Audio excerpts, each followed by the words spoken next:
더불어민주당 한준호 최고위원이 이준석에게 탄핵소추안 의결서의 잉크가 마른 지 얼마 되지도 않았는데 이준석의 경거망동이 가관이라고 하였습니다. 한준호 더불어민주당 최고위원은 16일 이준석을 향해 벌써부터 조기 대선 출마를 시사하고 있는데 그런 권력 노름이나 하라고 국민께서 윤석열 탄핵을 요구하신 것이 아니다라고 비판했습니다. 이준석은 탄핵이 가결되자 본인의 SNS로 이재명 대표를 공격하면서 BBC 인터뷰에서 했던 본인의 대선 출마 의지를 비겁한 방식으로 표현했습니다.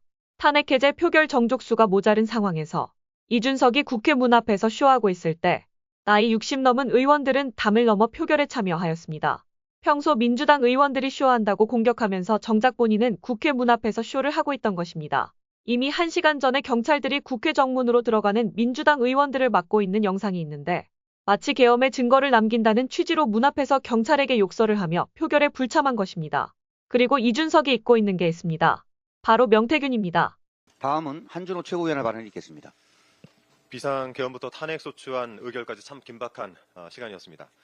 그 시간 끝에 맞은 어제 일요일은 하루지만 거짓말같이 평온한 하루였습니다. 너무나도 당연한 이 평화와 안정을 되찾기 위해서 밤낮 없이 국회를 지켜준 국민 여러분께 진심으로 감사의 말씀 전합니다. 오늘은 이준석 의원에 대해서 한 말씀 드리겠습니다. 탄핵소추안 의결서에 잉크가 마른 지 얼마 되지도 않았는데 이준석 의원의 경거망동이 가관입니다. 윤석열의 탄핵 심판 절차는 이제 막 시작됐고 파면까지는 넘어야 할 산이 많이 있습니다. 그 과정에서 발생한 그 혼란을 막아내고 민생과 경제를 안정시켜야 하는 과제들이 시급합니다. 그런데 이준석 의원의 관심사는 일찌감치 대통령 선거에 가 있습니다. 벌써부터 조기 대선 출마를 시사하고 있는데 그런 권력 노름이나 하라고 국민께서 윤석열 탄핵을 요구하신 것이 아닙니다. 지난 토요일 탄핵 의결 당일 공개된 영국 BBC와 인터뷰에서 이준석 의원은 윤석열을 향해 꼴 좋다라고 말했습니다. 정확히 이렇게 말합니다. 제가 만나면 해줄 말은 꼴 좋다밖에 없습니다. 자기 잘난 줄 알고 저렇게 다 하더니 꼴 좋다. 윤석열로부터 체리 따봉을 받아본 적이 없는 이준석 의원의 솔직한 신경이니까 그러려니 합니다. 하지만 남이 처지를 비웃기에 앞서서 본인의 문제부터 제대로 직시하는 것이 순서가 아닌가 싶습니다. 윤석열을 탄핵하게 된 것, 온 국민이 차가운 거리에서 뜨겁게 탄핵을 외쳐야 했던 것, 12.3 비상계엄 내란으로 국민이 불안과 공포에 떨어야 했던 것, 2년 반 전 윤석열의 임기 동안 온갖 비상식적인 국정 운영으로 나라를 위기에 빠뜨리게 만든 것, 이 모든 일의 근원적 책임은 이준석 의원에게 있을 것입니다. 본인 스스로 양도구역을 언급하면서 개고기를 가장 열심히 팔았고 잘 팔았던 사람이 바로 나였다라고 고백을 한 바 있지 않습니까?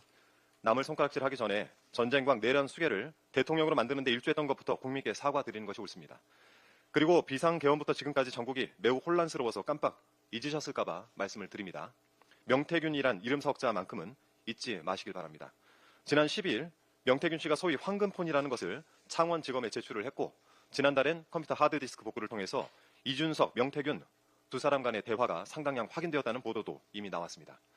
수사의 속도가 붙으면 이준석 의원의 양도구육 실체가 드러날지도 모르겠습니다. 공익제보자 강혜경 씨는 한 언론과의 인터뷰에서 이렇게 말을 했습니다. 검찰에서 이준석을 조사하면 양심선언을 했으면 좋겠다. 이 말이 참고가 되시길 바랍니다. 이상입니다.